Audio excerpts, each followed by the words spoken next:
In terms of what? Just life. Let's see. Today's Friday. Worked Monday, Tuesday, Wednesday, Thursday, Friday. I'm trying to think. There was something. This was a busier work week for me because I'm learning how to do more. I'm actually learning.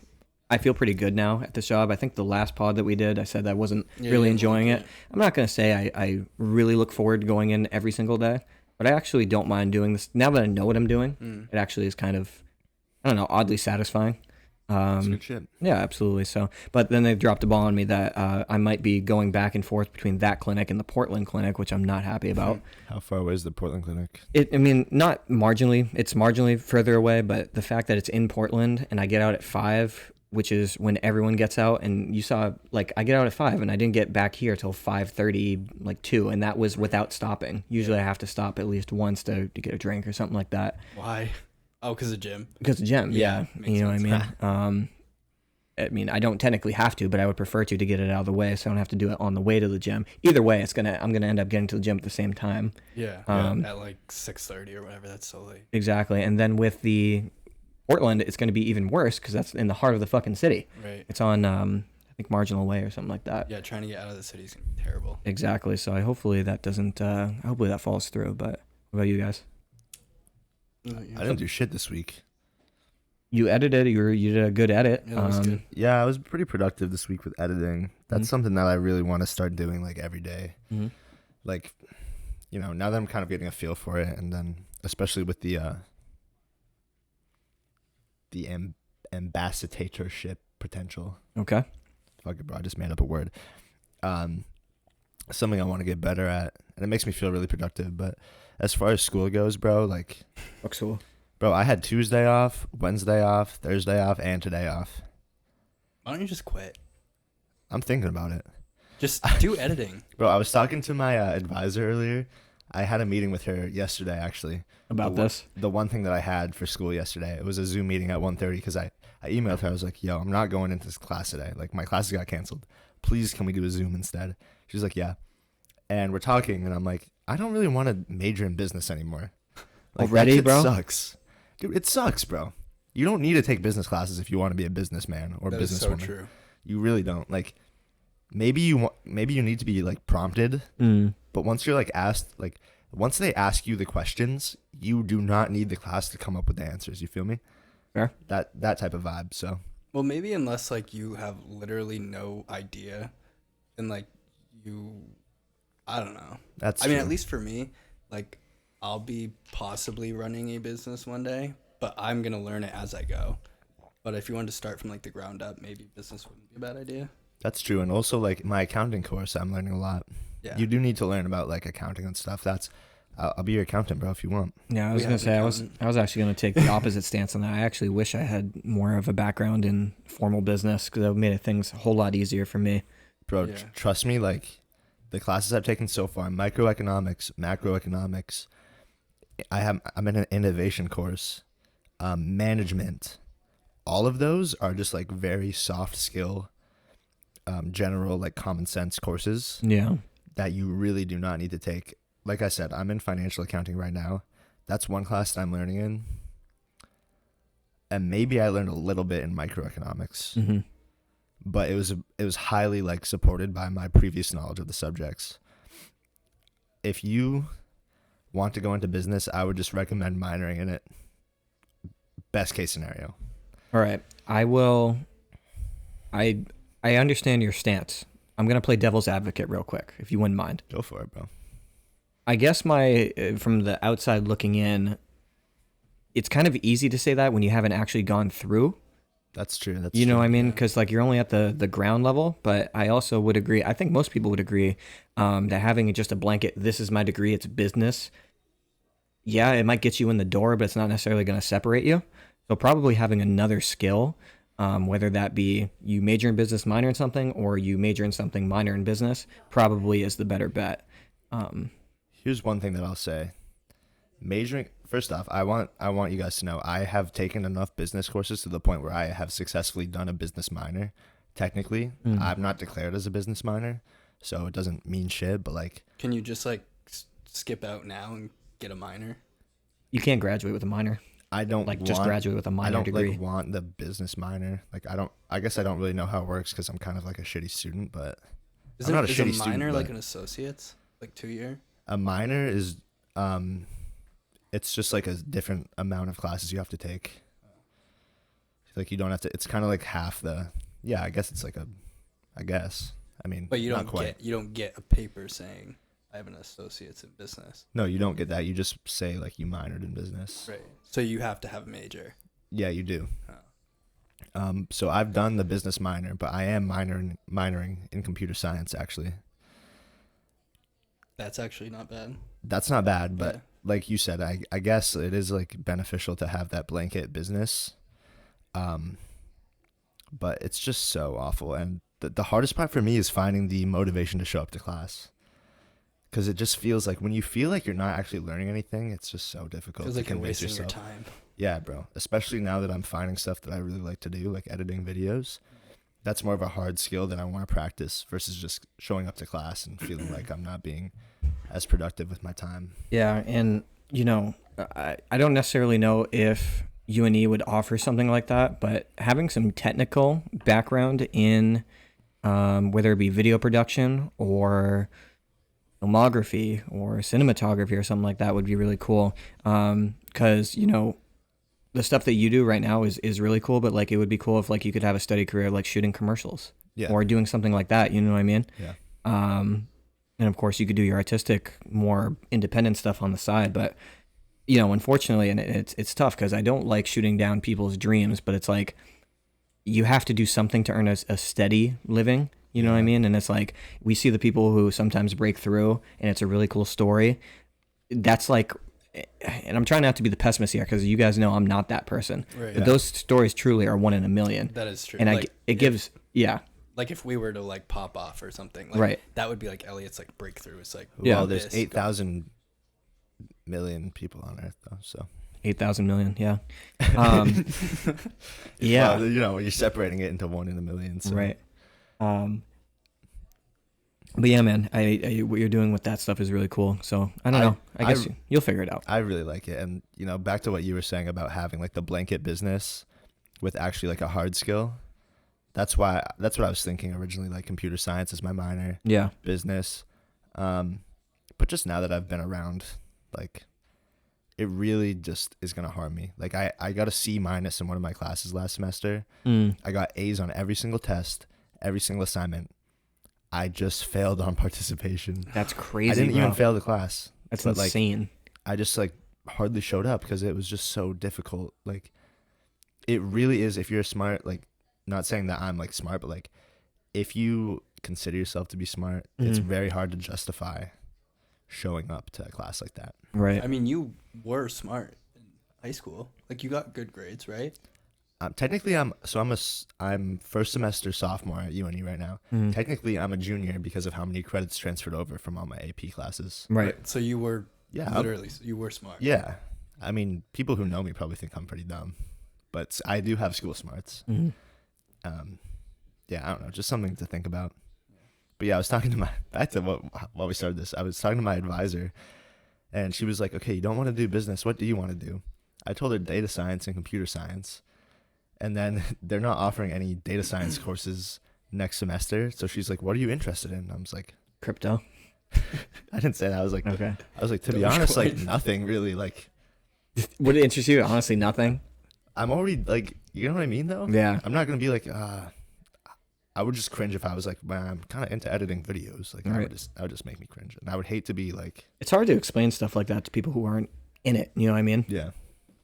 Like editing, especially because I'm not even like that crazy good. I mean, you're good. It's just it's not seen by enough people. But also too, like, I don't know how old your advisor is. Like saying like I edit videos. It's like, oh, you trim videos down. Like, how hard is that? Like, that must not take you that much time. And it's like, it's not like that. You know what I mean? Yeah.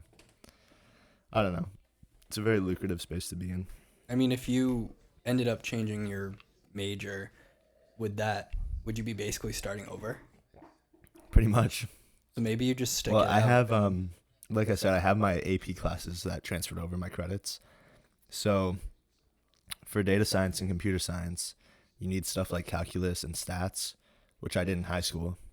So I'm good on that. And then all my other APs and all the classes that I've taken so far count towards like humans tradition courses or social global awareness or general electives. So I wouldn't be like very far behind, but I would have to pretty much max out my credits every single semester from now on. That's tough. But that doesn't really bother me. Like I said, I don't have an issue with the workload. I have an issue with like justifying doing something if I think it's a waste of my time. And with the hard skills like data science and computer science, I don't think I'll have an issue justifying it. Yeah, man, that's issues as a college student in 2022 for you. Yeah. Also doesn't help that like everywhere online is like, oh, college is becoming redundant. Like it could be. Right. I don't know. Yo, at the end of the day, I'm just living though. Yeah. Michael, what about you? How you been doing? Good. Work is just the same. It's work. Yeah.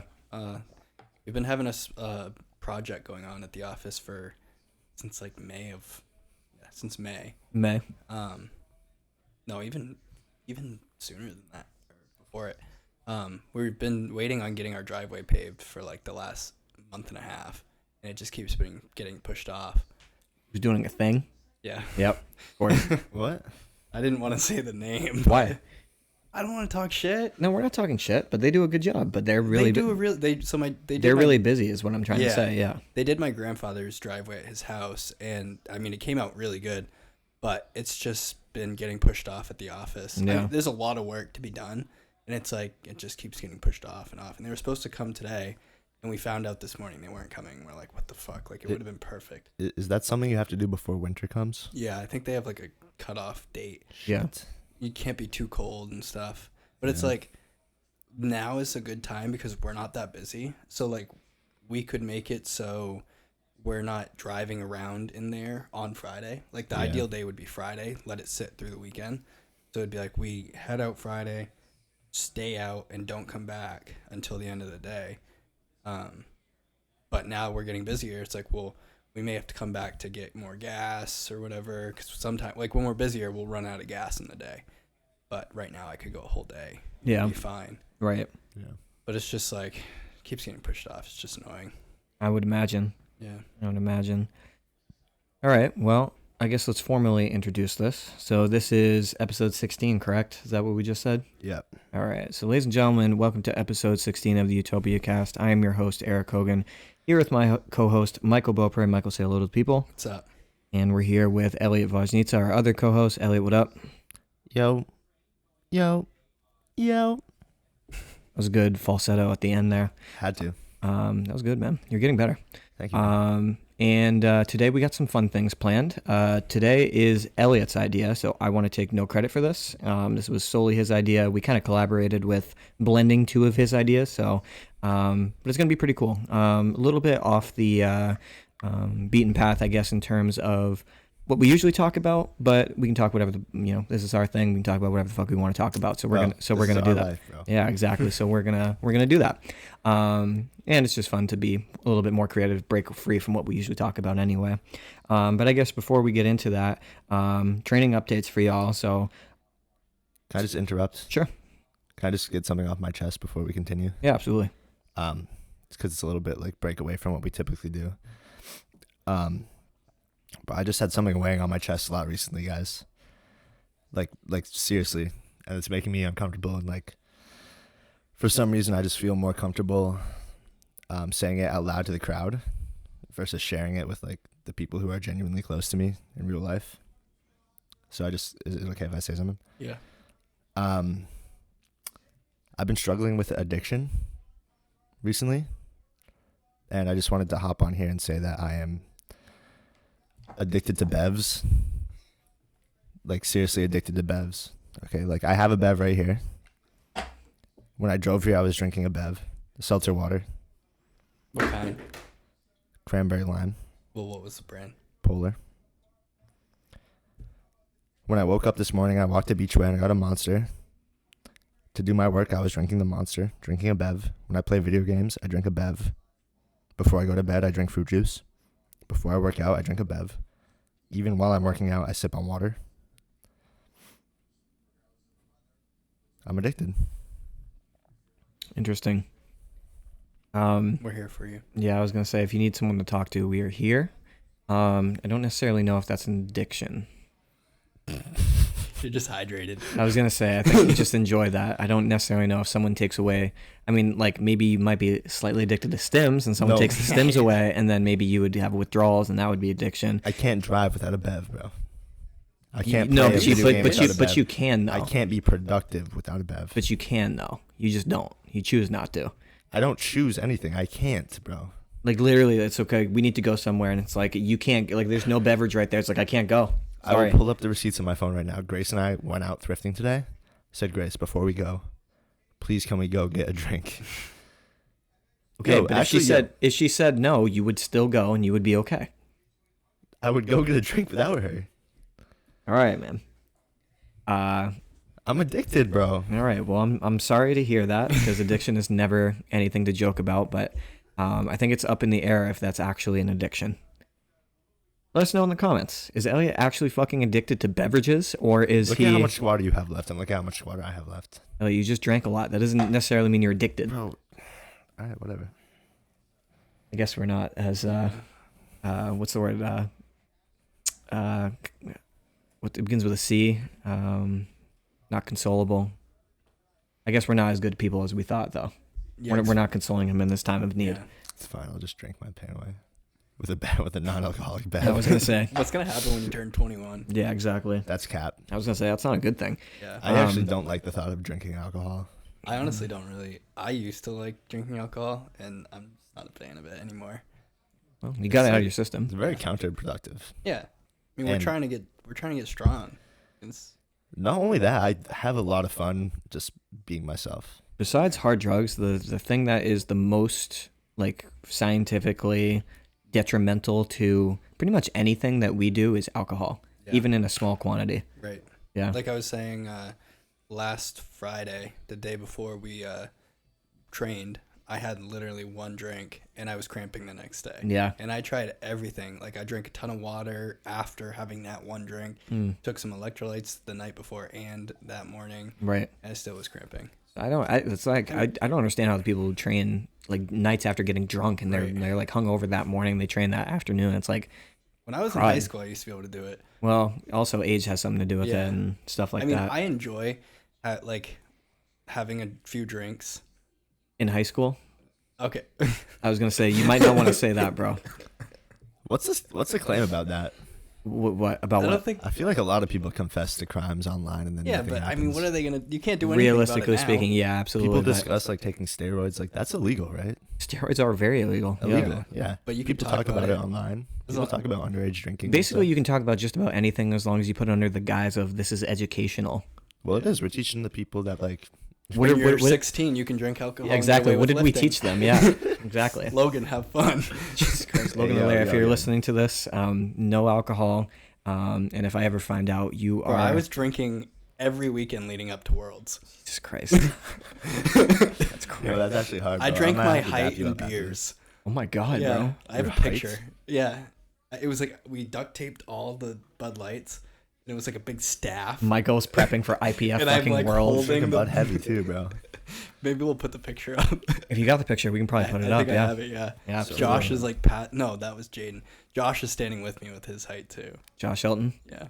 Shout out Josh Hilton. Shout out Josh. No. Stop. Anyway. Where was Chunk? We were friends. He didn't go skiing though. Oh, okay. Yeah, so he was around. Okay. That was Chunk time. Let's circle back around. My bad. It's all good. Good conversation. Training updates here. So I'm only on week 1. What did you just do? Had a couple PR singles or 3 PR singles. Right.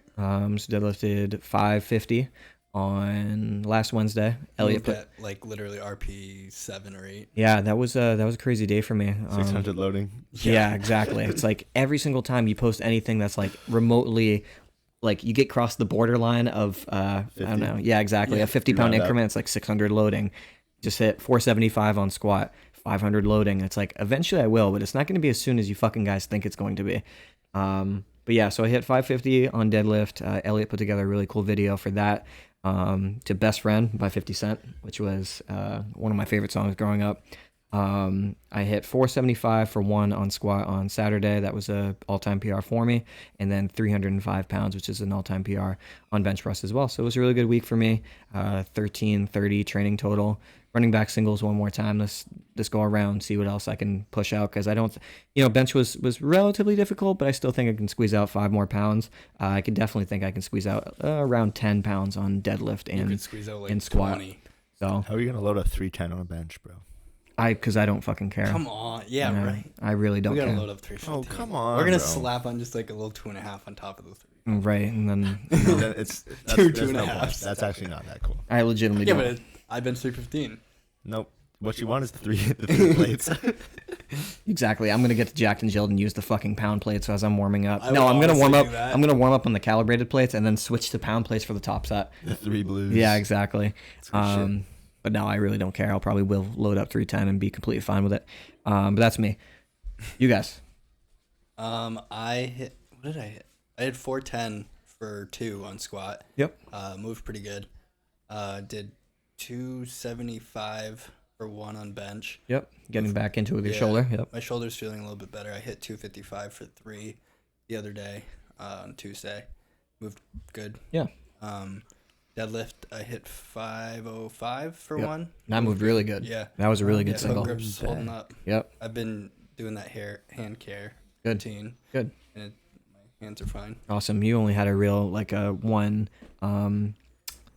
I guess slip up anyway. Right. So yeah, Yeah. that's good. Elliot. Where did we leave off the last time that we touched base? Was it before or after my heavy session? This was like 3 weeks ago that we recorded. I think it was 2 weeks ago. 2? Yeah. I don't know. I'll just say what I have planned coming up. Tomorrow, I'm squatting 400-pound squat, 2 pounds shy of my all-time PR. I'm ecstatic about that. It's only week 4 or 5. Bench, I have planned a single, something north of 315 in a week as well, my week 5. And deadlift, I want some redemption with 460, which is still above my all-time PR. So, yeah, things are going well for me. I mean, that's it really. I'm reaching new grounds. That's right. You're leveling up, and I think that's a cool parlay into really big news. I think, in my opinion, we're running the Maine State Championships in 2023, March 18th, in Augusta, and we sold it out in 17 hours. Yeah. Dude, that's insane. We sold it out in 17 hours. These 2 guys got in, thank God. We're I think 18 weeks out. 18 Bro, weeks out. I'm not gonna lie. When you called me to tell me to sign up, like 3 minutes after it dropped, I was frustrated, bro. I was like, "Can this guy stop?" You and Grace both were like, "Sign up, sign up, sign up." I was like, "Guys, I signed up for the other 2 a month out." Yeah. It was literally like And I knew for a fact that was going to happen. Yeah. That's crazy, bro. Yeah. That just shows the growth of USAPL. less Maine. than an hour in, it was like halfway sold out. Exactly. Crazy. Yeah, it was really crazy. I remember we released the registration. I was in the gym with Logan and Twan, and I was just doing something. I was like, Twan, make sure you sign up. I refreshed the thing, and within 5 minutes, 22 people had already signed up. Yeah. So insane, that is pretty insane. So we got a lot of cool things coming. That's going to be our biggest meet yet. We have a lot of cool things that we won't. I won't spoil just yet. But Andrew and I have some really cool stuff planned, and you guys are going to do really awesome. And I just hope it's. I mean, I know it will be, but you always hope things will exceed your expectations, or at least at the very least meet them, and definitely not underperform. So definitely putting our all into that. But I'm glad that you guys got in, because unfortunately there's nothing I can do if you guys don't get in. You know what I mean? We just hope for the wait list. It would be a really shitty thing for me as a director to take someone out and put you in. You know what I mean? I would never do that in good faith. So And there's gonna be some pretty strong people there. this is quite literally going to be the strongest meet in USAPL Maine, at least in registered time history. Yeah. That's There's I think I counted it up. There's probably 10 people over 400 dots. There's going to probably be 10 people over 400 dots. I bet you we'll have 5 people go over 450. Yeah. That's crazy. We'll have 5 people go over 450, and Am I one of them? you were 448 last meet, so absolutely. What's my dot's 300. You're getting up there, upper bro. threes. Don't worry about that. But in terms of the top 25 or maybe top 20 lifters in Maine, I think 17 of them are doing this meet in terms of the men, and I think most of them on the women's side, well, maybe not most of them, but most in the top 5 are doing the meet. So we're gonna have we might have a legitimate scenario. We don't want to give away too much, but John the Boy's doing the meet. To be honest, it's gonna be his to lose. But if say something, God forbid, and I would never wish this on John, goes wrong there, we're gonna have I think 2 through 7 is going to be come down to the final poll type Which deal. Which is so crazy because last meet, or in even states, but it was not even really a competition. It's right. You have the winner, and then you have the top 3, and they're relatively close, but that's it. And then there was disparity between, and now there's going to be literally 10 people competing for first. No, and that's really cool. That's cool, and we talked about this on a prior pod. Having competition like that, the state level, it harms no one. Yeah. You know what I mean? That's cool to say. I battled it out at states, and maybe it isn't regionals, maybe it isn't nationals, but what does it matter? Right. You know what I mean? So it's going to be really cool. Andrew does a fantastic job in the live stream of setting the stage of this is what the scenario is going to be. And we're trying to do some extra things with that live stream as well. And I say Andrew, because he definitely does all that stuff. I don't know a ton about how to do it. And he prefers to do it anyway. So I wouldn't try to step in, but we got some cool stuff planned for that.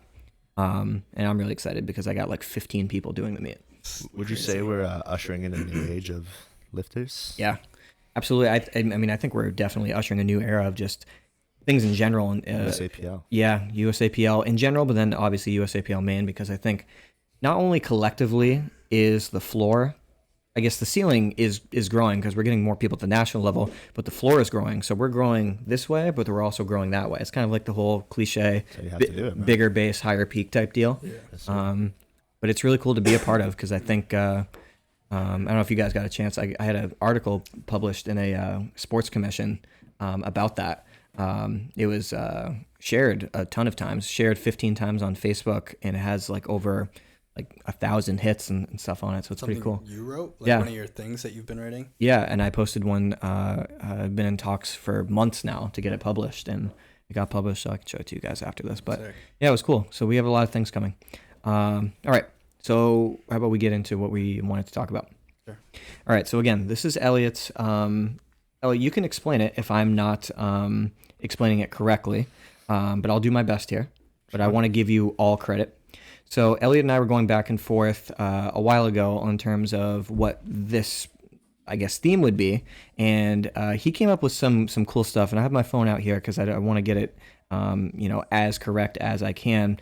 And in 2022, and just the new age in general, we're very influenced by media, right? I mean, we're putting this podcast out on Spotify, on YouTube, right? And it's not uncommon, I guess, to draw inspiration from some of those outlets.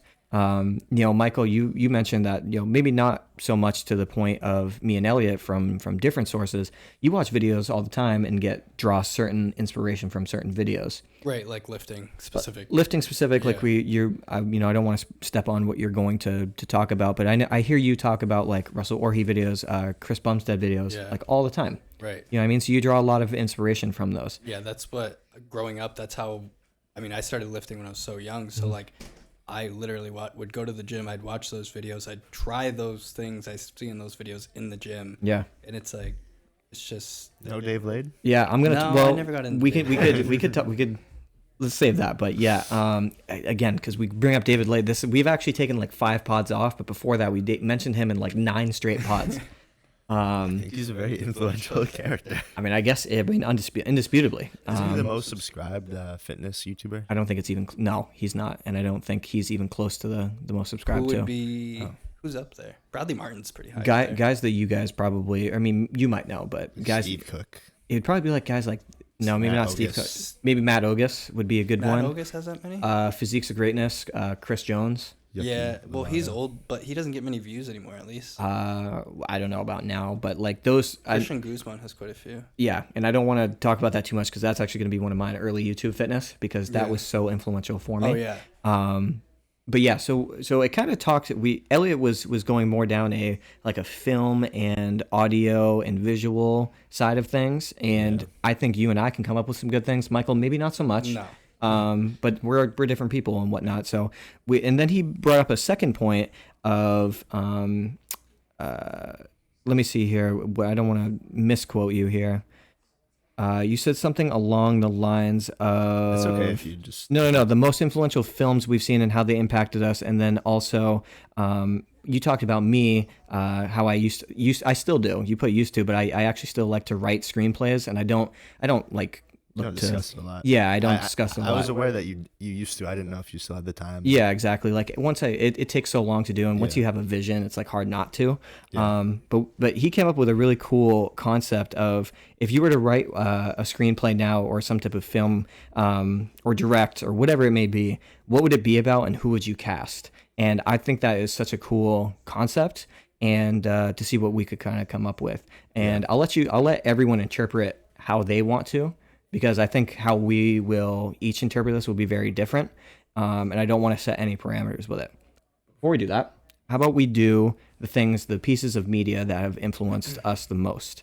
I wrote a couple down, and I can start, and I can tell you, why they inspire me, but I don't want to go into too much detail because this will end up being a 2-hour podcast, and we don't have that kind of time. But I'll talk about a couple here.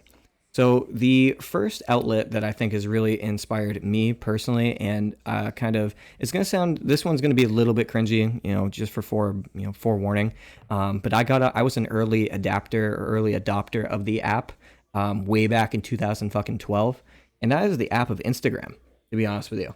Yeah. Instagram now I'm not a huge fan of because everything has turned into like cringe reel type deal. What Instagram used to be, I thought was really cool because it showed me that it was okay, I guess, because I saw other people do it and it kind of made me feel validated to post about things that you wanted to. And Twitter was the big one before, and Facebook to an extent, of course, MySpace, but that was a little bit before me. It was like you post, if you're a sports kid, you post about sports. And if you're a theater kid, you post about theater. It was very uncommon, and it almost sounds like kind of taboo back then, but now it sounds so tame. If you were like, say my position, I was an athlete, and I posted that I liked a song by Ariana Grande. Immediately, you'd get like 8 people say like, bro, like that's girly or something like that. But as the years went on and Instagram became more popular, and I'm sure there's other things that affected it, the freedom of expression that people can show on that app, I think is really cool. So that definitely inspired me, the early version at least. Anyone you like to go next? Are we doing like more specific things? Or just you can like absolutely go more specific because I have way more specific things as well. Yeah. Well, Michael, you want to go? Sure. So, you want me to do my specific thing, or do you want me to do like wherever you want to go? So I'll do my more specific thing. Mine is a video that CBum just put out. Chris Bumstead. Okay. So ultra specific. So what is it? The Olympia Motivation Championship or Champion Mentality. So it was kind of like it's like a motivational speech, which like I don't really watch those kind of things, but it was CBum, so I'm like, I'm gonna watch it. Right. But he basically was a quote that he said, which I thought was pretty cool. A lot of people fall to their knees in tears after a big accomplishment, partly due to joy and gratitude, but a lot of what you see is relief and even fear. And when he said that, I was like, it really like resonated with me. Like after I won this last one, I love this. I honestly feel exactly what he was saying. Like I felt so much relief that I did it, but then it's like, what am I gonna do next? True. Like, whoa. Like I qualified, so this is just the beginning. Yeah. So yep. And it's scary to like think, all right, I just won this and it was like a big outcome, like I barely qualified, and then now I have to go compete against literally the best people in the world. Yeah. I mean, Elliot, you sound like you wanted to say something. I think I misinterpreted what you were saying. Okay. Let me ask you a question. Would you say that when you finally qualified, because I know qualifying for nationals, we talked about it on the pod, it was like you didn't care like how you actually did in the meet. Right. Your main goal was to qualify for nationals. Right. That being said, when you did finally qualify for nationals, did you almost feel like underwhelmed? Like you were like, okay, now I did it. Now what? Sort of, or was it like fear? Like I thought you were going in the direction of, okay, I just qualified for nationals, and now it's like I don't feel as great as I thought I would. Like it's cool, but like It's not that. I felt like I accomplished something. Yeah. But it was like scary to think like, okay, now You have to get better. right. Yeah. Yeah. Because you knew how difficult it was to get to that Just point. to that point, which is just the beginning. Yeah. See, so I misinterpreted it, but continue. And something that like he kind of talked about was like, what is your why? Mm-hmm. And in the beginning, I had always thought like, well, like years ago, I always competed just to win. Yeah. Like I literally just wanted to win. I wanted to go to the biggest meets. Yep, I remember that because record. that's kind of how I remember you when we first started. Yeah. Yeah. And like I'd go to these meets like if I don't win, I'm gonna be so pissed. Exactly. But now it's like I don't really go to like these local ones. I guess I go to kind of win. Mm-hmm. But I like states. Mm-hmm. I can't go there expecting to win. It's Right. gonna be a fight. Yeah. So it's like Which will be good for you, right to be honest. because I need to like kind of be humbled a little bit. Like I mean, I don't think that's an issue for you, to be honest. yeah, But I'll be fine losing. Yeah. But like I need to get used to not being winning all the time. right. Yeah. So I kind of like thought about like why did I come back into it and like what keeps me going. Mm-hmm. And I kind of what I had thought about was being able to show like the younger generation that the sport doesn't wait for you. Mm-hmm. And if you take time off, it will keep going. Yeah. And you'll be left behind. Yep. But I also want to show that if you take that time off and you're going to come back probably at the bottom, that you can make it back to the top. It's true. So, but No. it'll take a lot of work, but you could do it. Of course. Yeah. Yeah. I mean, and you also have tangible proof too. You know what I mean? In both Right. directions. And you've seen all levels of the sport. Yeah. And and I think honestly your prior history helps because you know where you've been at before. So maybe you don't consciously think about it, but I think subconsciously you're like, man, I was already at that level. Why can't I get back there? Exactly. You know what I mean? What is the real reason as to why I can't get back there? Yeah. So like basically never count yourself out. Right.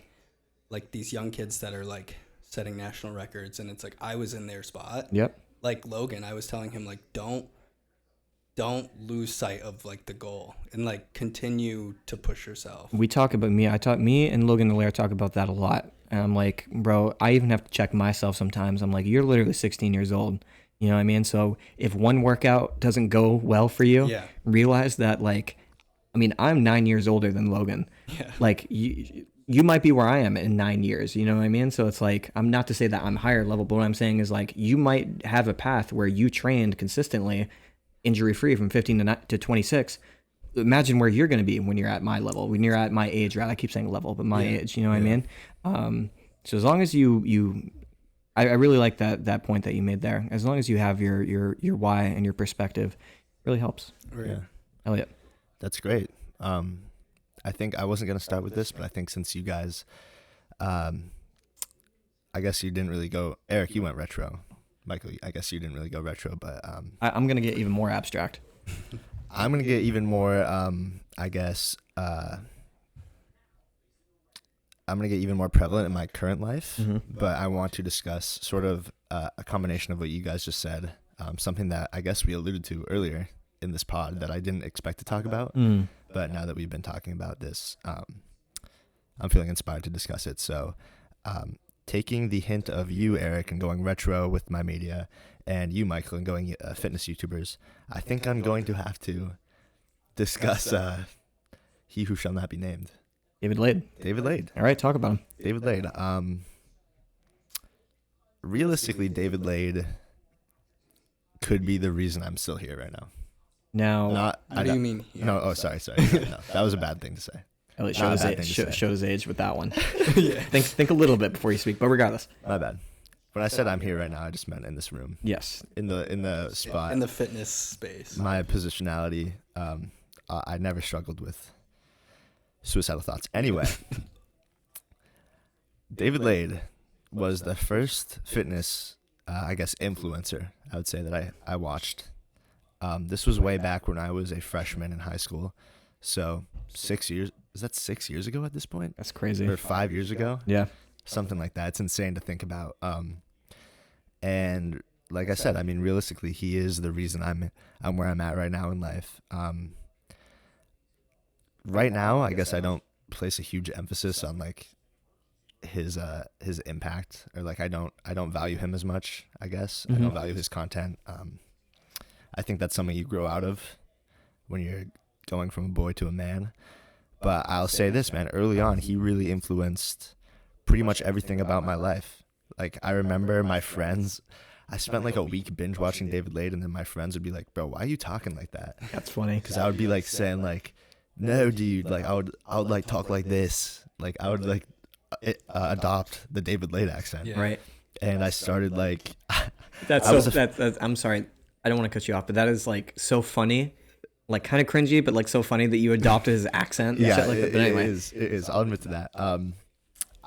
Growing up, I was a chubbier kid. Like I have a slower metabolism, and I'm a teenager right now, so it's not as evident, but I definitely do have a slower metabolism. But because of David Lade, I convinced myself that I had a fast metabolism. I started eating muffins and milk and all this shit. And you thought you were David Lade. Really, I did. Convinced himself he had a fast metabolism. I like looked up his coach, and I like copied his like workouts. God. And that's the first time I learned like in his program it just said like heavy press. Yeah. And that guy got in a lot of trouble. Learned, I was like, damn, like what the fuck is going on? And realistically, he was my first, I guess, introduction into the realm of like, wow. Actually, this is coming for full circle, because he was my introduction to the realm of like merging fitness with, I guess, a more cinematic and lifestyle applicable. Like, what's the term I'm looking for here? In terms of, he is someone who is like not. When you see fitness vlogs now, it's very. I'm in California. I'm in Hollywood Hills. Yep. I live this life. Everything is so picture perfect. He was very grounded, like just this teenager making lifestyle content. He wanted it to be cinematic. And yeah, maybe he was strong and his physique was, you know, probably to most people unattainable. And, you know, it was even debated whether he was natural or not. Right. But I thought that his content was very grounding still. And because of that, I don't know, he felt like a friend to me. Yeah, he definitely. So I've definitely watched a couple of his videos, and at least from that earlier time period, I honestly haven't watched much now. Like he still posts videos infrequently. I don't like his content now. Right, exactly. Sorry, he's leaned like, from what I understand, leaned really, really hard into the cinematography, and it's almost no substance at that point. It's kind of unbearable. Exactly, like it's too much. But before then, it was like he bridged the gap between being a regular kid versus like I have an artistic side too, and then I also have my training side too. Yeah, you know what I mean? I'm really glad that you said that, because you put that into words that I couldn't think of on the spot just then. Right. And like I said earlier, I said that he doesn't pertain all that much to my life right now, but I guess that's kind of what I want to do with the videos. It's true. So it's crazy. It's a long-lasting impact. That's right. And like you just said, it's kind of come full circle, because you're in a position now where you can start creating like content like that. And it's pretty much, that's the vibe that I want to go for. I mean, I don't want to copy him. Like, something I'm also realizing as I get older is our value is being like unequivocally and unapologetically us. You know, you're Erik, I'm Elliot, you're Michael. I would never want to copy David Lade. I want to be Elliot, Michael, and Erik. Right. But I don't know. I aspire to make the type of content he made, I guess. And I think it's really cool. It was very entertaining. I watched it religiously when I was younger. So yeah, we all have attachment to early stuff like that, I would think. Yeah. Okay, I have a couple more for you. Is it okay if I go? Yeah, let's rotate. We'll go like that. Okay. So I'll go more specific, and again, mine are a little bit more abstract, because again, I am a little bit, and I don't want to again try to make myself like I'm the individual. You know what I mean? But I guess I draw inspiration from things that are not necessarily stereotypically applicable to what we do. Just because I don't know, that's just who I am or whatnot. So there's a couple different things, and some of these don't apply to like training or anything like that. They just apply to my life and how they've kind of affected my life. All right, so I'm going to shout out a collective, and we don't have him back here. We usually do. And that is, I guess I'll shout out both of them. Frank Ocean's only dropped, I guess technically speaking, he's dropped 3, and then the 4th is technically a mixtape. His 2 projects that came out when I was in high school was Channel Orange and Blonde. Now I'm going to tell you why these 2 albums really, I'm not gonna beat around the bush, changed my life. The first one came when I was a freshman in high school, so it was 2012, in the 2012-2013 year.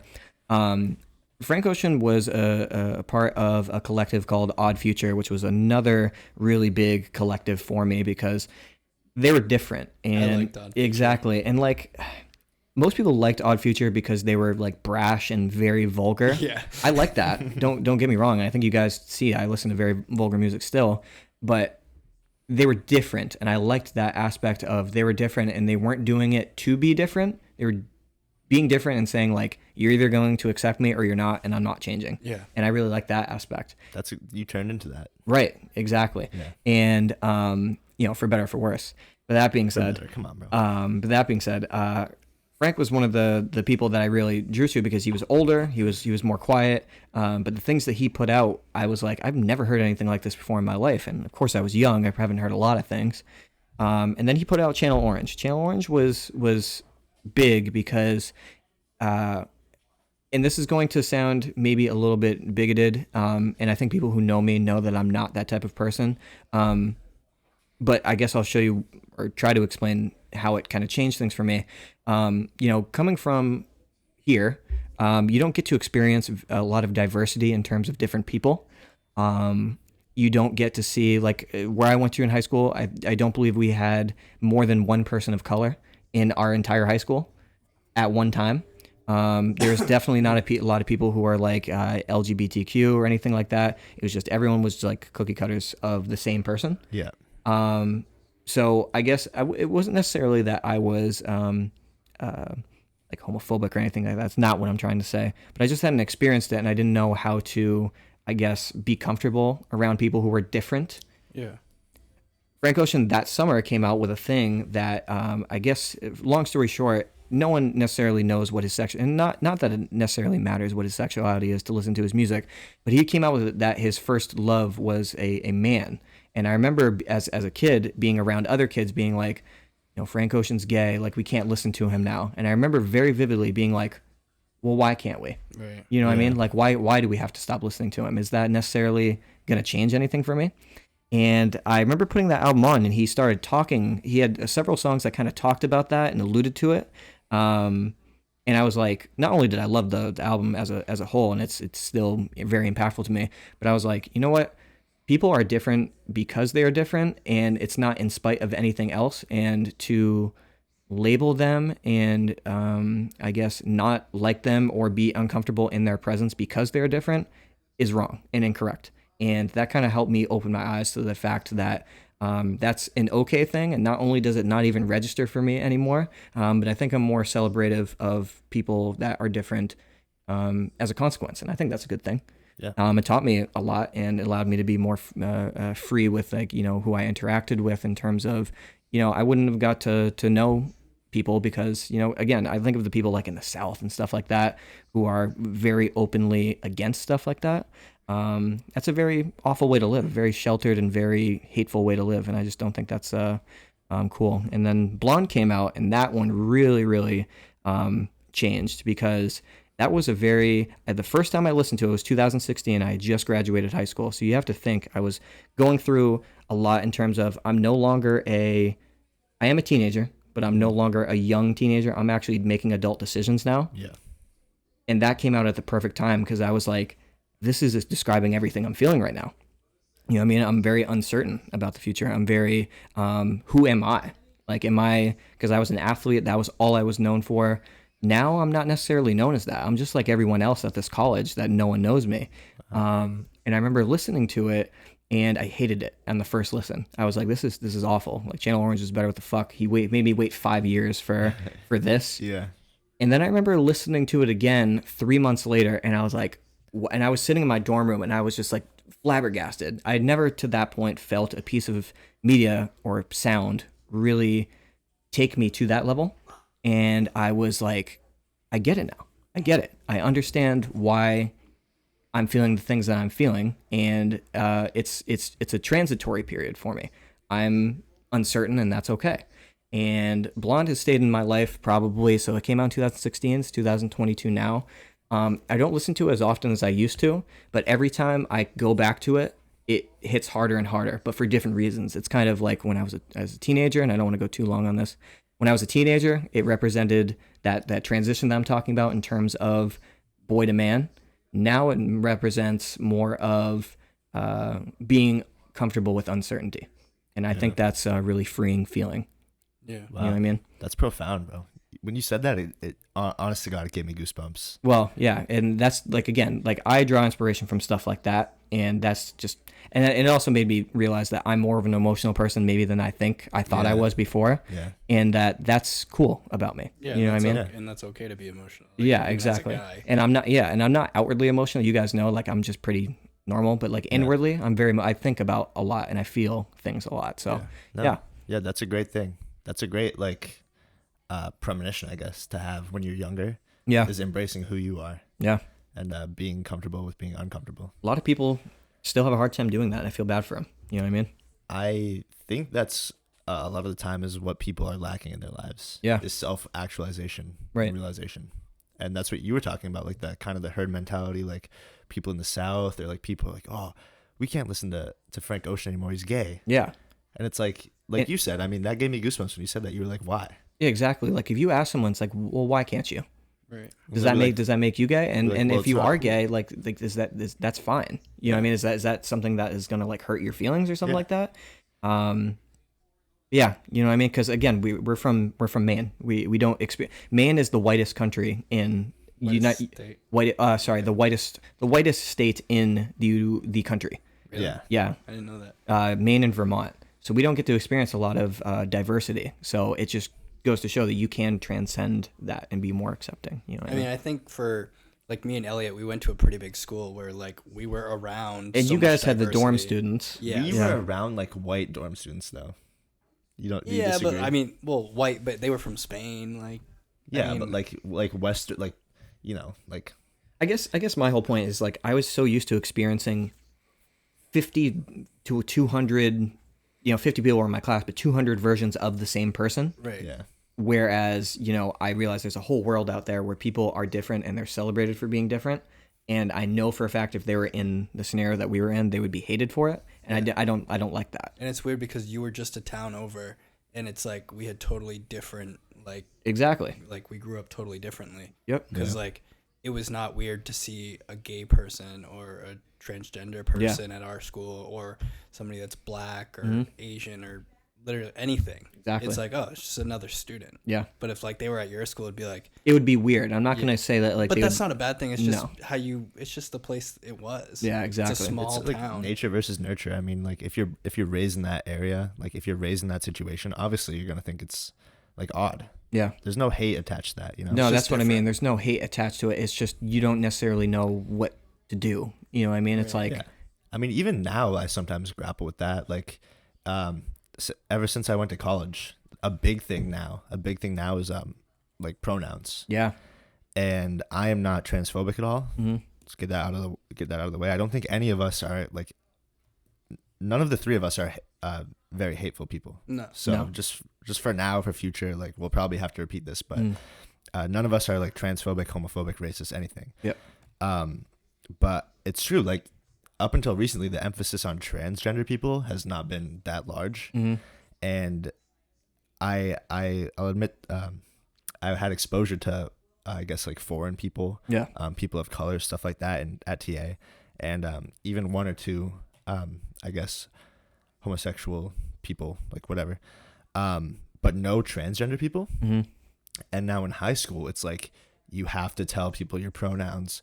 You have probably like 1 to 2 transgender kids in each class, and like I said, there's no hate whatsoever, but it is I wouldn't say it's like scary or weird, but it's almost like intimidating. Like you don't want to mess up. You're almost so like respectful that it hinders your ability to come across as respectful. Right. That's true. Like, you come across as fake at that point. It's like, I get what you mean. Like, or like ignorant, like timid. It's like at the end of the day, you really are just like unsure about who this person is. And you don't want to say the wrong thing to the wrong person. And like some of them like that are have different pronouns or transgender.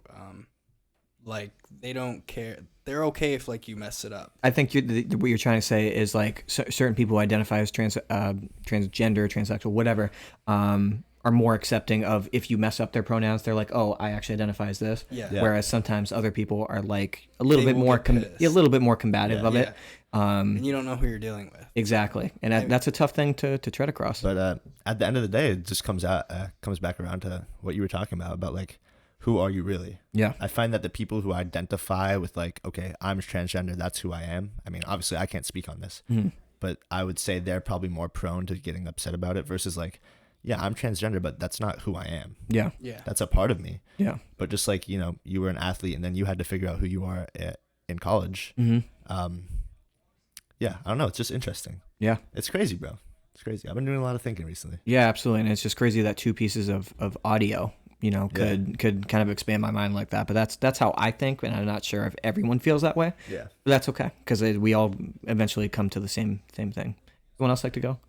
Yeah, I'll go. So my next one would be the Russel Orhii video that he put out when he won Raw Nationals in the 22. That video, the ending of that video, I was tearing up. Oh, it was insane. I mean, like the whole video, the way they put together that whole video, it wasn't just like clips of lifting. It was like the backstage stuff. Dude. It was, you sent it to me. I mean, I had already watched it. I know. You were like, watch this before you compete. And I was like, if I don't watch this, I'm going to lose. I have to watch this. Yeah. I literally felt like if I didn't watch it, I'd need like. I was dead serious too. Yeah, I knew you were. So I was like, I'm going to watch this. So I was like, Lydia, I'm going to sit in my room for a little bit. I'm going to watch this video. Because it was so like a funny. 30-minute I did the same thing to Grace. I sent it to 3 people. I sent it to you. I sent it to him. I sent it to Logan Allaire. Yeah. That video is just, it's so insane because it shows his focus and everything. Like on that day, I was really calm and just like chill.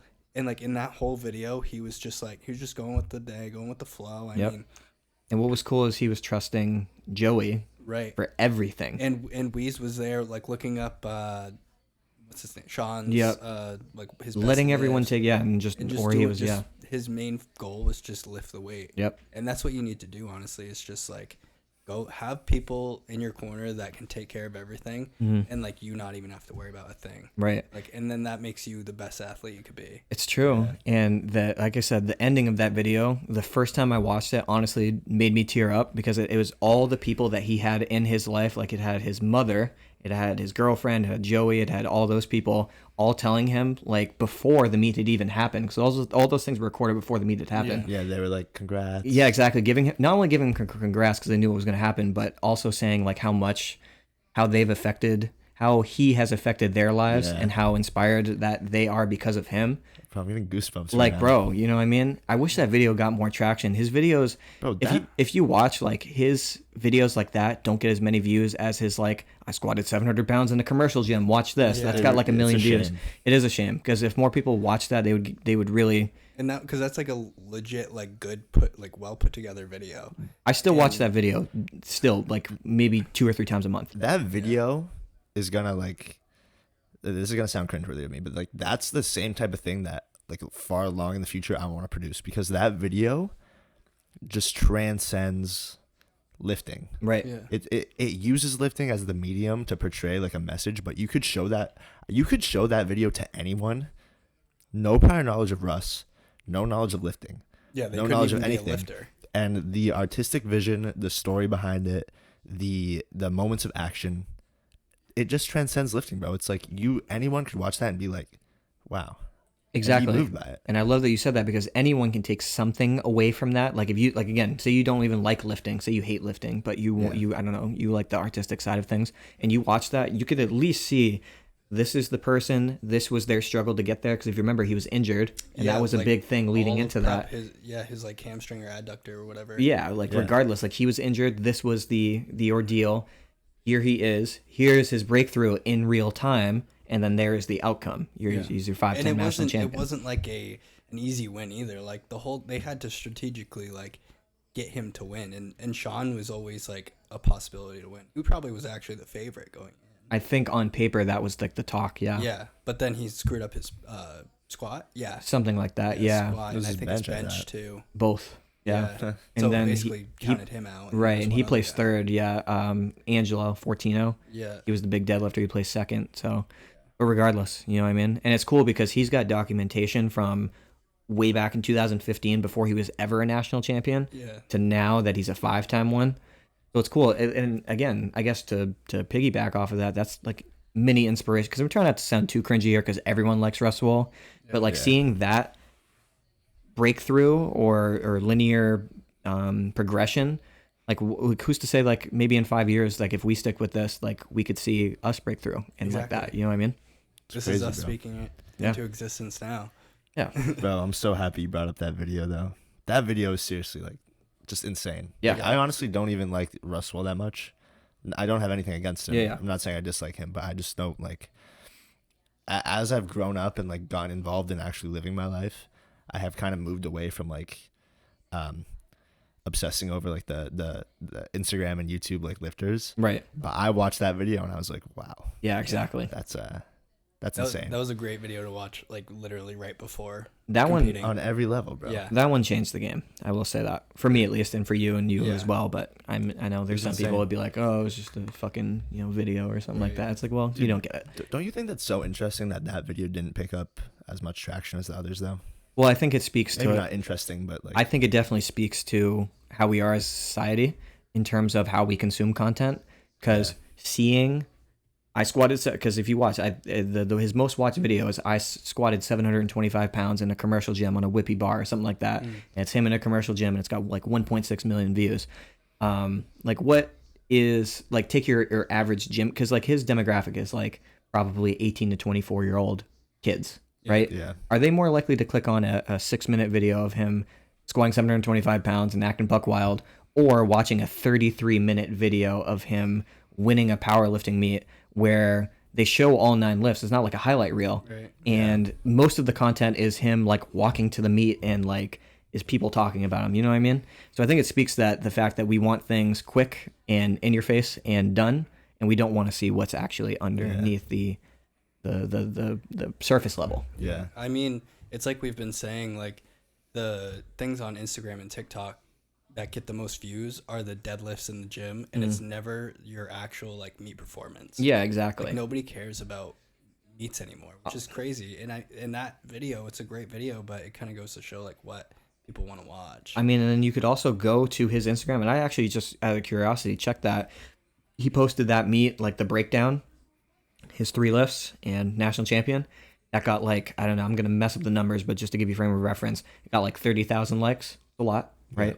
Yeah. And I think he posted like a deadlift of him hitting 765 on pound plates, got like close to 90,000, 100,000 likes. Yeah. You know what I mean? So it's like trying to appeal to the masses, like you have to lean more towards that side. But he said himself that, you know, just being yourself is what got him to where he's at. And he thinks a lot of people who produce content are just trying to be the same, like a different version of the same person. You know what I mean? Yeah. So you got to be yourself with it. It's crazy. Yeah. That's crazy, bro. I admire that a lot, though, making a video. I mean, because at the end of the day, that video that we're discussing, I mean, yeah, he made it for everyone, but it's like, that's the same energy as us with the, like, 2 vlogs ago or whatever. Like, bro, I don't care if no one watches this video. Yeah, seriously. Like, I'm proud of this video. I love this video. Yeah. That's, man, just so cool. We should try and put together something cool for, like, nationals. I mean, even states. Ooh, well. We were discussing. I was going to say, we got, should I say it now? Yeah. Yeah, or we could save it for a different time. Up to you. We could say it for a different. Maybe we'll talk about it off air. Yeah, just tell me. Or the next pod even, or whatever. Yeah, maybe. Doesn't matter. It's a small thing. Regardless. Yeah. It'll be cool though. Yeah. We do have something planned for that though. Will that you we're tell me talking. after we're done recording. Absolutely. Yeah. Elliot. All right. I'm gonna hop on to my my archetype. I'm gonna hop off of Russwell's dick and hop onto my archetype, the anime kid, and I'm going to discuss the first anime that I watched ever. It's called Samurai Champloo. It is a mini series of about 24, 26 episodes, I think. So not very long. If you're looking at the most popular anime, or one of the most popular animes right now, One Piece, with well over 1,100 episodes. Not very long at all. Now this anime, like I said, the first anime that I've ever watched, And it is a story about two swordsmen and a 15-year-old girl who go on a quest to find a samurai that smells of sunflowers. And so, sort of in the interest of time, I'm not going to run down the whole plot, but pretty much every episode is a different story. It's very episodic, and like nothing really ties into the next episode. Kind of like Black Mirror. Sort of. The characters stay the same, obviously. Oh, okay. And like sort of their relationship as the show goes on stays the same, but the actual like, if you missed an episode, you would be able to easily understand what happens in the next one.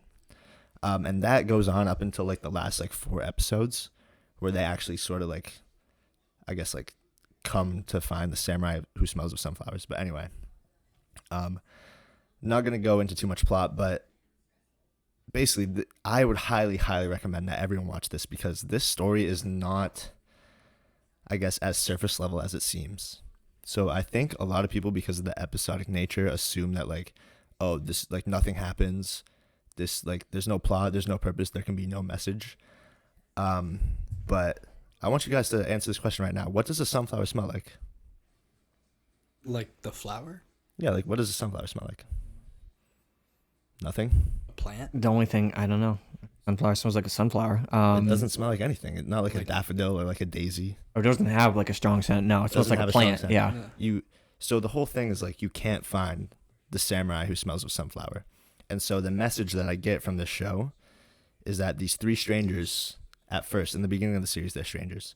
They come together and they go on this quest where they pretty much do nothing. And they're searching for the samurai who smells of sunflowers, which is not a strong scent at all. Hence, they probably will never find the samurai who smells of sunflowers.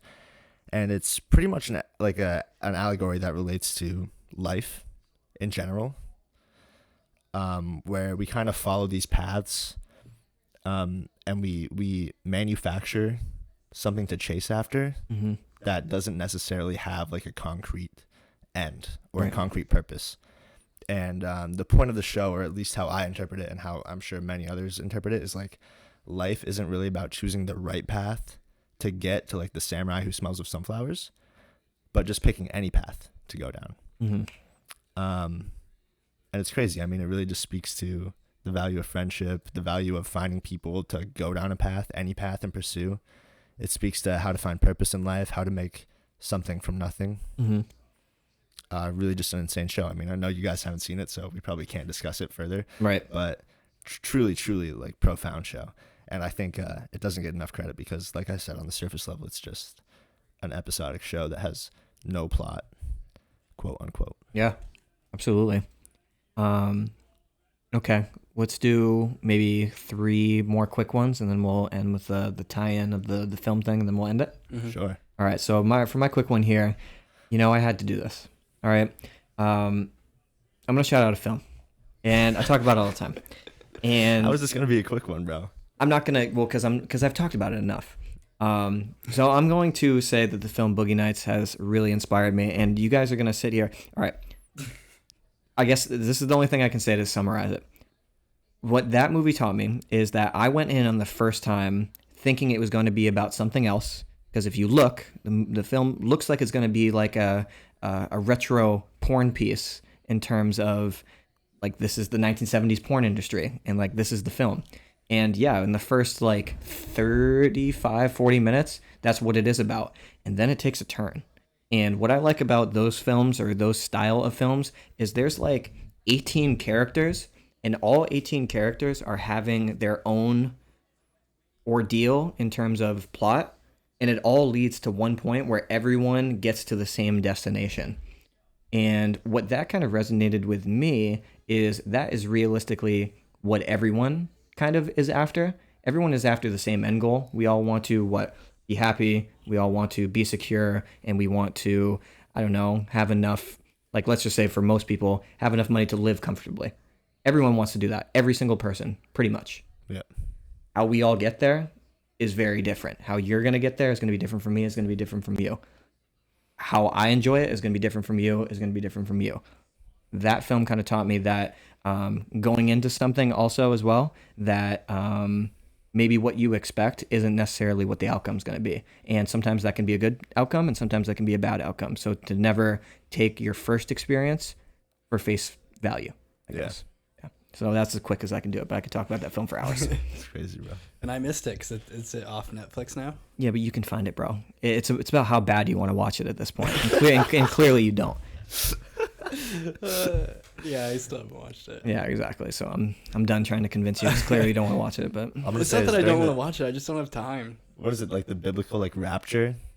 That's how they decide. Yeah. To people who have and haven't watched watch Boogie Nights. So. And Elliot is in the club. He's watched. I guess I'll never understand. I watched it. Grace watched half of it. I watched the full thing. Where can I find it now, though? Like you said, it switches up halfway through. So. Exactly. We'll watch it. I'll tell you after. But okay. What do you got? Something quick?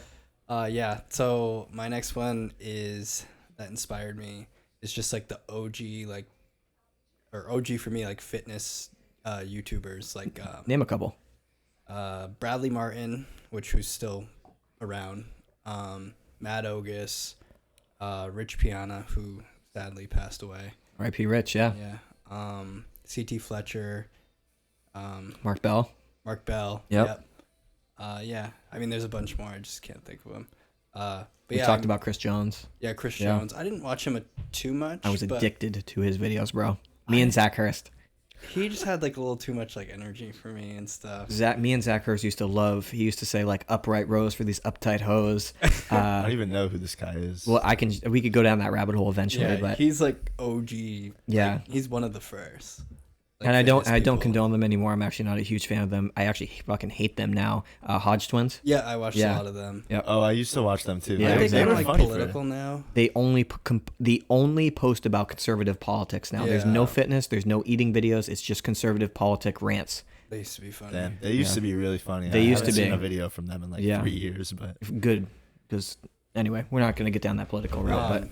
But yeah, I mean, with like all of them, like they would just put out. It's not like the stuff now where it's like cinematic and stuff. It was just like kind of like raw, just like lifting or like eating, and it taught you a lot about how to just work out. Because it's gonna sound weird, especially from someone in your perspective. People didn't know how to fucking work out back then, even 12, 15 years ago when they I mean, you have a coach, but like if it wasn't for Erik, like how else would you get your information? It would be that's cap. Well, maybe now, but like go back 10 years ago, right? It was a lot different. Whereas like I quite literally taught myself so many things about training through YouTube, through those guys. I mean, I had my dad, but like when I kind of went off on my own, I did 500 reps, which was like a Cali muscle thing, 500 reps on bench. Like, yeah, it was ridiculous. I wanted to do the 8-hour arm workout. The Rich Piana, yeah. Yeah, I never did. Yeah.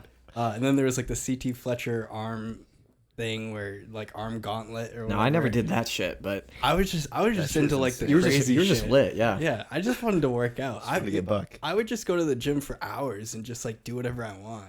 But it's so cool that you mentioned that, because you said with like Lid was like one of the transitory periods in terms of what YouTube fitness kind of turned into.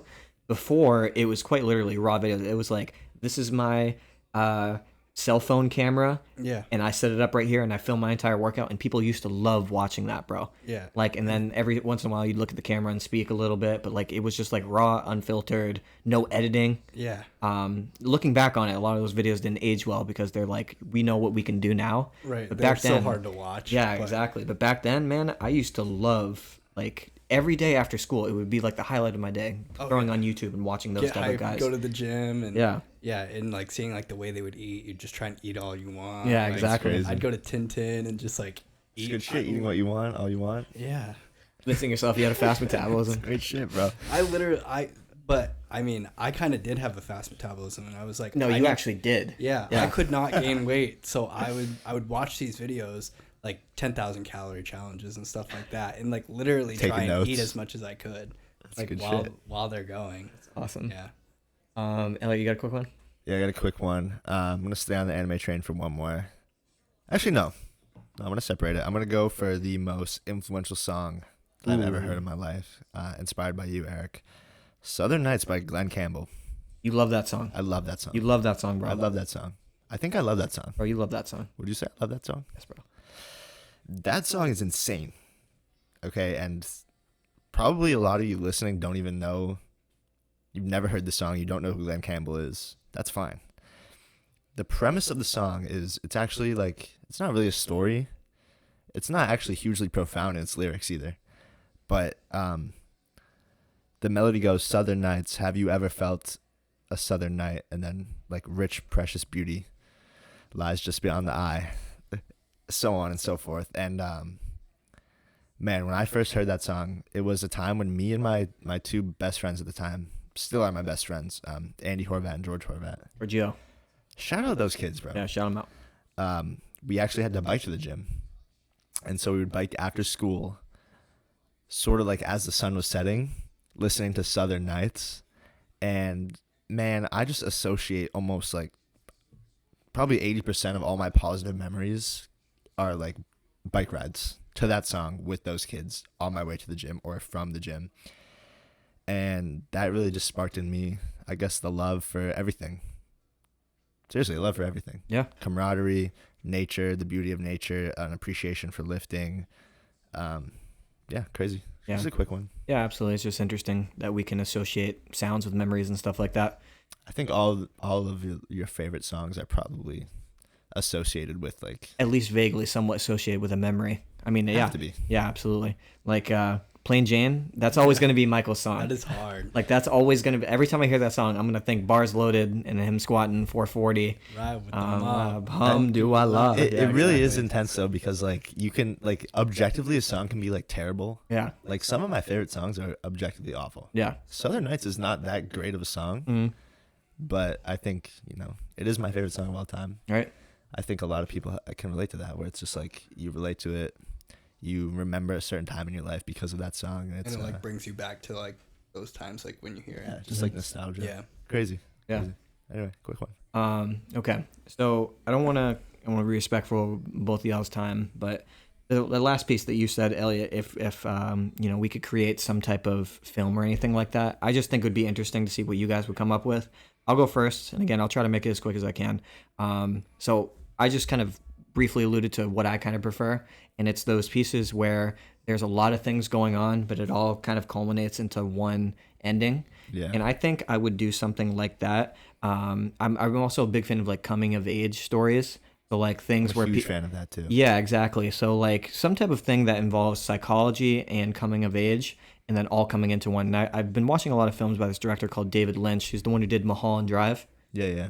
It would be something like that, where there is very ambiguous story. It's an ambiguous story that is not so like you on the surface level, you're like, what the fuck is happening? But then maybe when you circle through the second time, you're like, oh, there was a piece here. Yeah. That was actually giving away what was going on the entire time. I can tell you're a transcendental guy. I can tell that you want to mix, reality with sort of idealism, or like a sort of like metaphysical. And I think that's very accurate. I think I enjoy the aspects of rooting things that are realistic with things that maybe are creative in nature, but not so creative to the point where they couldn't actually happen. I think you want to blur the lines a little bit. I'm trying to blur the lines a little bit. I think your lines are getting blurred a little bit. Right, the lines are being blurred. But in terms of like how I would cast that, I want to go through the entire thing. But there's two actors that come to mind that I would, and you guys can take this. If you want to cast like us or whatever. Like I would love to cast about us, but like we don't have any acting experience. I mean, I would put me in. I'm gonna be honest. I'd put me in the film somewhere. Tom Hardy, who is like my favorite actor ever. He is phenomenal in everything. He method acts, and I like people who do method acting. If you guys are familiar with that, and then the second one would be going back to Boogie Nights, Mark Wahlberg. Having those two people in the film, maybe Mark to play me. Like a young Mark Wahlberg? Yes, young Mark Wahlberg. And Mark playing you? Boogie Nights era, Mark Wahlberg. Yeah, I was going to say. To play me, yeah. Would be really cool. But that's what I like. Coming of age, psychological, kind of blurring the lines between reality and whatever. Yeah. Sure. Michael? There's no way he's thought of something, so I want him to go second. Me. Okay. I want to preface this by saying that Michael, sort of like the same way that your media consumption revolves around like YouTube videos, and Erik, you're more of like a film guy. I'm a YouTube video guy and an anime guy, but recently more it's been YouTube videos. But typically it's actually like video essay style YouTube videos. I love those. I love those, bro. I will sit down for like 50 minutes watching a 50-minute YouTube essay, like video essay. What does that mean? And just be like, man, I don't know. What do you mean like an essay? Like it's just like an essay, but it's a guy like speaking it. And are you familiar with like an audiobook? Yeah. So you know how like a book is like translated through like someone speaking? Yeah, so they're literally just reading an essay? Kind of, but it's with visual. It's with the intent of having it be a video though. Exactly. So you write it for visual purposes. Okay. Yeah. So it's like it's usually longer form. I'll tell you this. The first video essay I ever watched was titled "Why Do We All Love Minecraft So Much?" It was like a 25-minute video essay about how people like probably my age is sort of like the lower bound, or maybe like approaching the lower bound, and then people give or take like 10 years of age of me are like obsessed with Minecraft if you played it. Mm-hmm. To this day, you look back on it and you're like, yo, Minecraft is the best video game that ever dropped. Right. And it's like, why? And it was basically an essay about the impact of nostalgia on our lives and like the impact of like sort of like you said, coming of age, this whole thing about like a time, like a simpler time. We didn't have responsibilities. We got on with the friends. Everything was simple. Like we didn't have to worry about finding a purpose or getting a job or making money. Just sort of like that. Yeah. Like he was just talking the whole time and there was like footage of Minecraft in the background. Yeah. But it was made with like the purpose of like portraying a very clear message, you know? So I love those. So recently I've had the thought to do a similar thing where I want to kind of create a video essay about something that I believe. And I think I want to title it is thought dying? Something along the lines of like, is thought dying out, or like, where did our thoughts go? Right. Or something. Because I personally believe that like original organic thought processes have been sort of maybe not ostracized, but like put on the back burner. Yeah. Or like, you know, quieted down, I guess. I mean, I think we're conditioned now in this day and age to sort of like fit in with society, and not just like physically, but the way we think too. I think the educational system has gone downhill a lot. I think if you look at history, it's like, where are all the philosophers these days? You know what I mean? It's like, can you imagine like coming up with a thought as profound as like things you've heard from like your philosophy lectures or something? True. And I'm not saying that I have a lot of like free original thought, but I just think it would be interesting to explore that. And I would want to do it in sort of like video essay where it's just like, you know, me talking and then some visuals that really inspire you to think about it. Yeah. Sort of maybe enhance that feeling of like, wow. You know what I mean? Yeah. And I want it to be, you know, beautiful. Of course. The visuals have to kind of match the vision of the words, you know what I mean? Yeah. Oh. A guy that I really used to like that now has become a little bit more associated with like the red pill. Yep. So I wouldn't necessarily like advocate for him now. His name on YouTube is Sneeko. His older videos are really something, like really crazy. They prompted a lot of my thought processes. He talks about like drug abuse. He doesn't really like speak out against drug abuse, but he talks about like weed is like the danger of weed is like becoming complacent with not doing anything. Really interesting take that I found. Or like finding purpose in life or stuff like that. Like, why do we value money so much? Why do we value fitting in? So if you want an example, Michael, watch some Sneeko. Old Sneeko though. Okay. Michael's about to make a comedy. What do you mean? The film that you'd want to make would be a comedy. Stand-up special. Yeah. I wasn't going to say comedy, but mine would be kind of like something similar to like the Russ video. Yeah. Just like a kind of like a success like story, like where like at the end there's like a big like climax, and then but like through it you would see like how they got there and stuff. Okay. So like a hero. A zero to hero type deal. Yeah. Yeah. And kind Rags of to like riches being type deal. the underdog a little bit, like Yeah. not really being expected to come through, but you do. And the things that kind of got you to Right, that point. and like all the people around you Yeah. like knew you could do it. And for the cast, I guess I would just say like us, like all of us, like the Utopiacast, like us three and then like the other guys. Getting us in a film. Yeah. It's emotional. That'd be emotional, bro. Wow, that's cool. We had a really cool discussion, so that's cool. All right, so let's close this here. So I know you guys don't have a hot take, so I'm just gonna say one, and then we'll do. We're doing hot takes still. Yeah, of course. That's gonna be a weekly. I didn't know that was a weekly. That's gonna be a weekly thing, but I don't wanna go too long here. So I'm just gonna say this: my hot take of the week, and let's not even elaborate on it. My hot take of the week. There's a song called "No Scrubs" by TLC, where basically the whole premise of the song is, if you're a guy with no money, you can't get with them. I think that should go both ways. So you want a little bit of equality. Yeah, a little equality. I don't think it's unfair, basically. I mean, why would you want to? If you're with a woman, like, you don't want them to feel like your child, you know? Well, I'm not going to go that far. All I'm going to say is I think it should go both ways. Do you have anything, or else we'll go to shoutouts? Yeah, sure. I'm gonna say deadlift bars are cheating. Love it. That's so succinct. Perfect. That is a hot take. That is hot take. So you're going to get a And lot I of people know that that, be like, yeah, people are gonna hate. Yeah, but exactly. Deadlift bars You are cheating, bastard. and I don't care what you have to say. okay. Hot take. Nose torque, ammonia, smelling salts, whatever you want to call them, are whack. They do not help. And anyone who takes them just does it for the culture, not for the actual experience. You're literally one of the. You're going to take some tomorrow. I know, and I'm not going to do it. I'll tell you what's going to go through my head as I'm smelling them. Wow. I like doing this because it's fun. Hey, well. This is gonna inhibit my ability to lift. So you're saying? No, I'm not going to say that. I don't think it's going to take away your ability to lift. To me, I don't think it actually helps. No, but I hot actually take. don't think it helps. I don't think it actively takes away, but I don't think it really helps as much as No, people think it does. I think people think it wakes you up, and really, to me, it's just like it stings my nose, and it kind of gets me to like, I'll just say this.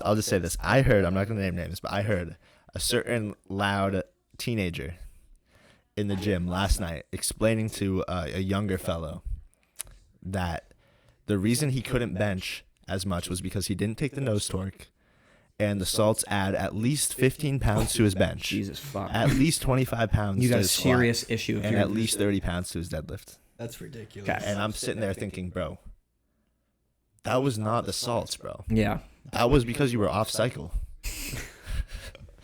Nah, I mean, all jokes aside, I thought it was ridiculous that he. That is blamed it on the ridiculous. salts. 25-pound increase on your squat because of the salts. Yeah. I wish it was that easy for me, man. Yeah. Then that's good. I think it's good to not like have things to rely on, like music. And, Yeah, like, exactly. salts The and more stuff like that. than we talked about when you first got going, the less things that you can have that you need to rely on, the better. Yeah. Because by the time you get to a point where it actually matters, like what you're doing for lifting, and that's gone, then okay, now your performance sucks. You're gonna blame it on your nose torque. Yeah. You know what I mean? Right. Okay, so let's go to shoutouts. Shoutouts, a segment where we shout out anything we want, any entity, anyone. Floor is yours. Floor is yours only. Does anyone like to go first? Or I can go first. I'll go. I want to shout out Bobby Dortona and Dave Kaler. They're competing next. Wait is it a tomorrow minute. or next weekend? Next weekend, because I'm Okay, going, bro. This weekend. Yeah. I mean next weekend. Yeah. Yeah. Just shout out to them. Wait a minute. IPL North Wait a Americans. minute. Did you not just say that a deadlift bar is cheating? Yeah, but I still like them. Are you calling them cheaters? No, that's not what No, he said. that's just what they do. I'm saying if you're gonna compare a deadlift bar to a stiff bar and say it's no different, It's cap. yeah. Yeah, okay. All right, bro. Yeah, that's fine. Saying it is easier. I'm just bringing attention to the fact of the matter. Yes, you're trying to create controversy, but it's not working. Elliot, Andrew Graves said it best, not me. This group needs a little bit more animosity. So, okay, you That's tried what I and said. failed. You go. What's your shout? What's your shout? What's your shout out? I'm gonna shout out filtered water. Okay. I used to be a big tap water guy. The Saco water tastes really good, in my opinion. Tastes extremely good. Shout out Saco water, but also, recently I've had my eyes open to the fact that probably, there could be stuff in that water that I don't want to be drinking. That's it, man. That water's so good. Yeah, I know it's Tastes good, like bro. Poland But Spring. do you have brain fog a lot? No, It's from the Saco water. it's from your school. What do you mean it's from my school? From going to school. That's what gave me brain fog? Just quit school. I don't know, bro. I'll just say this. I'm no longer going to be drinking large quantities of tap water. So you AKA, I am not going to be drinking my entire daily intake of water from the spigot. Maybe a glass here and there. But you actually think that the sock water gives you brain fog? I think most filtered water probably gives you brain fog. Unfiltered? Maybe you should save that for hot takes. Wait, but is this like a true thing though? Because I literally have like over half a gallon of. I fill up my thing. What are you? What? Nothing. No, I have like literally a gallon of that stuff a day. I fill up my jug. I drink it. I'll say this: I drink a lot of tap water. I used to. I had a lot of bad brain fog, and I still stumble over my words a lot, but it's been getting better. Okay. And I don't know if it's because of the water. I was gonna say that's the whole causation doesn't indicate, or correlation isn't indicated by causation type deal. Whatever the hell the adage is, I don't know if that's necessarily the case. But Elliot, you're entitled to feel that way, and I'm not gonna shoot you down for it. I think city water is great. Certain city water. If you're thirsty. Some of them are bad. Yeah, true. If you have no other water, I would drink city water. I would drink city water if it's convenient, but I've just been liking filtered water better. Fair. You're entitled to that. I'm gonna shout out the character of Love Quinn from the show You. Whoa, I love, bro. If you look like that, hit him up. By the way.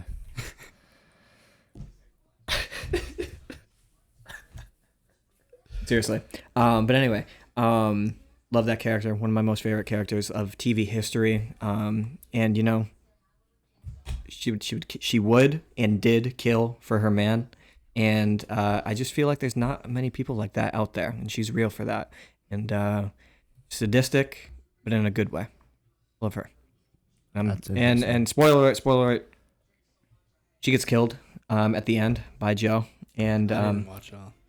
I didn't think you were going. You're probably not going to. If you're not going to watch Boogie Nights at this point, I've watched like 2 seasons. Okay, well I said spoiler alert, so so he doesn't get to. He could have closed his ears, and he didn't. Yeah, love dies, and she. I might not honestly watch season 4 because I really only watched for her towards the end there. Dead, and there's still another season. There's a new season coming. Maybe I should have saved this for the hot take. I didn't know you were gonna bring it here, but I think that show should have ended after the first season. I would highly disagree. The season 1 sucked and was one of the worst pieces of. I kind of agree with Elliot. Season 1 was horrible. Season 2 was much better. Season 3 by far was the best. Season 1 sucks. Beck is a terrible character. Penn Badgley, insane actor. One of the most incredible actors I've ever seen in this generation. Is that Love? No. No. He just said who Love was. Yeah, exactly. That's Victoria Pedretti, but Penn Badgley is Joe. Joe, yeah. Yeah. He's an insane actor. I didn't like season 2. That's why I stopped watching. It's pretty whack. I didn't like season 2 or season 1 was good. I like season 1 sucked. Season Awful. 1, your one criticism about season 1 was that the girl was not. Is what? The girl sucked as an actress. No, she didn't. She was awful. Maybe that was the point. He was obsessing over a basic blonde bimbo. That was the point of the show. That was not the point of the show. It's one of the subtleties of the show. A note, if you will. I mean, I would like to think that if you're going to base the entire show around 2 characters, the second character has to probably be at least on par. He was operating at like a 9.5, 10. She was operating at around a 3. She was so unbelievable. You're talking about the actual way the character was written or the acting? Both. Wow. Yeah. Now, Love, tremendous character, independent, strong, will kill for her man. Yeah, love Quinn. Okay, wow. I think that's it. So that's episode 16 of the Utopiacast. Thank you all for listening. Tune in to our Saturday vlogs, which sometimes are on Fridays, sometimes on different days. Thank you for all your support. Like, comment, share, subscribe. And those listening, keep sharing. You know, it really helps us out a lot. We love you all. Anything in closing? Make sure you comment your thoughts, comment suggestions, comment who your favorite character from You is. And what your favorite season was, maybe. And whether you thought it should have ended after season 1. Awful take. Or season 2 even. Terrible takes.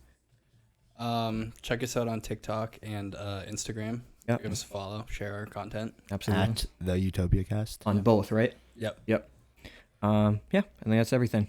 Love y'all.